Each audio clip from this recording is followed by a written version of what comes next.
Bill Bommer to run the rest of the meeting, and I'll be here with you to help along the way. Dr. Bommer has been with us as soon as he finished being the president of the American College of Cardiology California chapter. He turned his volunteer work to us, and he's just been a wonderful powerhouse. Take it away, Bill. Thank you very much for that, and we appreciate everyone's contribution to this program. So we provided in Hattie's earlier slides some of the requirements and advantages of the Right Care Institute. One of those, in addition to education, which you're getting today, is provider performance feedback.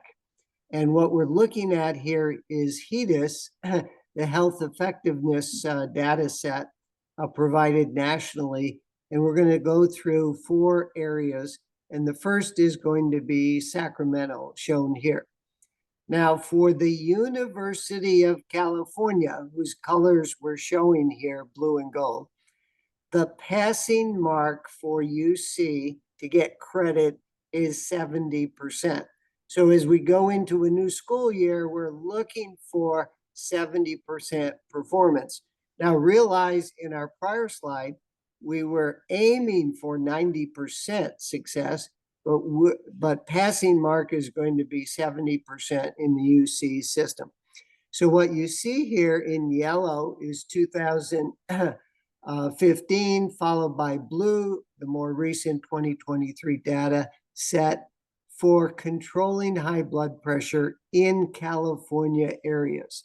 And what we see there is for these different sites that we've got relatively good performance, 69 to 80% success rate at controlling blood pressure across California, and give credit to those that have come up in value, meaning from 20 up to 70%. Those are success stories of achieving what we'll say or call is our passing grade in California for controlling blood pressure in Sacramento. Next slide. So good performance. If we look at the next item, which is prescribing statins, everyone makes the 70% passing mark. We have one Sutter Independent that got a 92% score of getting individuals on statins for prevention at that point. So good performance in Sacramento across the statins. Next slide. Next slide looks at getting A1C less than 8% in people with diabetes. And you can see we have a little bit of a mixed record. Most are getting 70% or close to it across Sacramento. We could use a little bit of improvement to get up to or over 70% from a few of our hospitals.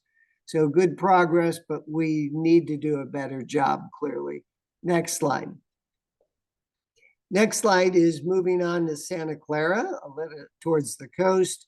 And we see that we have a mixed performance there.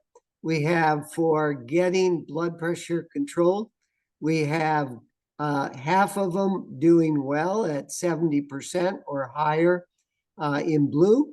And we can see that there are a few groups that fall below 70% and clearly need improvement in the Santa Clara area. And we do provide feedback to those systems to try to help improve or spur them for improvement.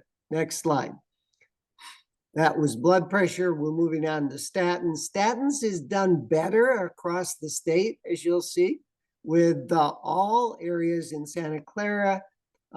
Perhaps they listened to David's musical, OMT, arriving at over 70% statin performance in all of our healthcare systems surveyed in Santa Clara, with some or one achieving 92%, which is excellent. Next slide. And if we look at A1C under 8 in Santa Clara, you can see we're close to 70% and achieve 70% in 1 or 2. So there is room for improvement in Santa Clara at improving A1C control. Next slide. Now moving down south to San Diego. Again, blue is the most recent performance. And again, for San Diego, sort of a mixed record. Half of them are achieving 70% success rate in blood pressure control.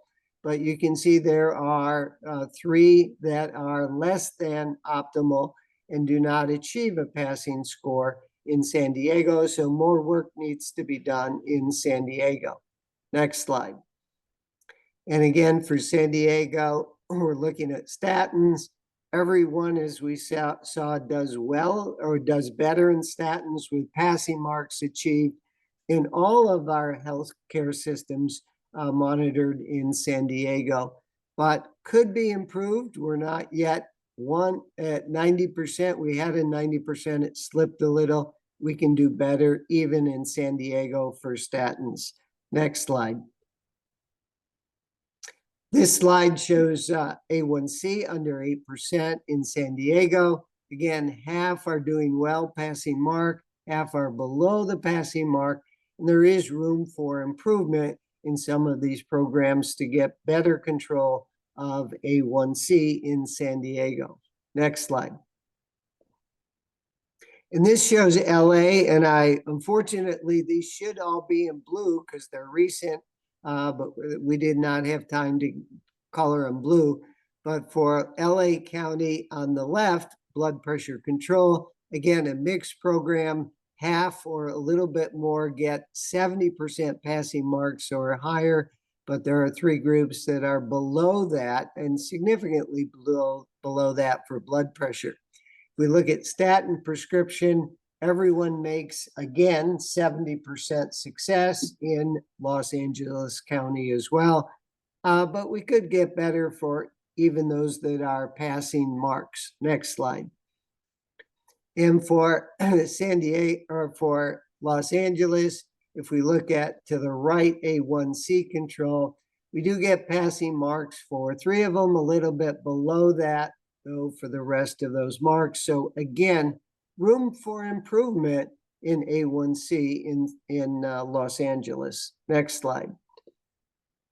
And this slide is what came out this weekend. As was mentioned, the guidelines for hypertension were updated by a group of members. Shown here is the publication with multiple groups. I won't read them all. There's about 10 groups or more issuing these new guidelines. These are the take-home messages that we'll be talking about today, including that we want everyone's blood pressure under 130. We need a team approach, including collaboration with community leaders as well as healthcare systems. And for community leaders, we brought in our next speaker, who is going to be Jessica, who's going to talk about her contributions through the California Department of Public Health, involving them, as well as our healthcare delivery teams, which rely on a multidisciplinary team, which you're going to be hearing in our speakers today, how to bring in nurses, clerks, and pharmacists into the healthcare system for it to get control blood pressure under 130.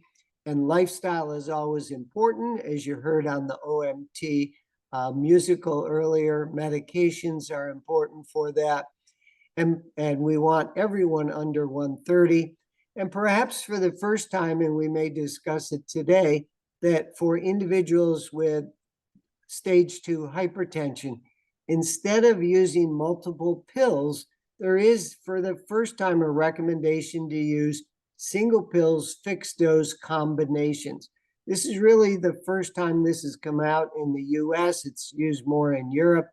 And today we should look at this. Is this a pivot point where we no longer accept just multiple pills for hypertension? We know there's better control and compliance if you use combination pills, which can be low dose and are literally more effective than multiple doses and multiple pills at that time. This may be a change in the philosophy that we use in the US, and we'll discuss that today as well, including the use of home blood pressure monitoring, which is very important to get coverage for that individual.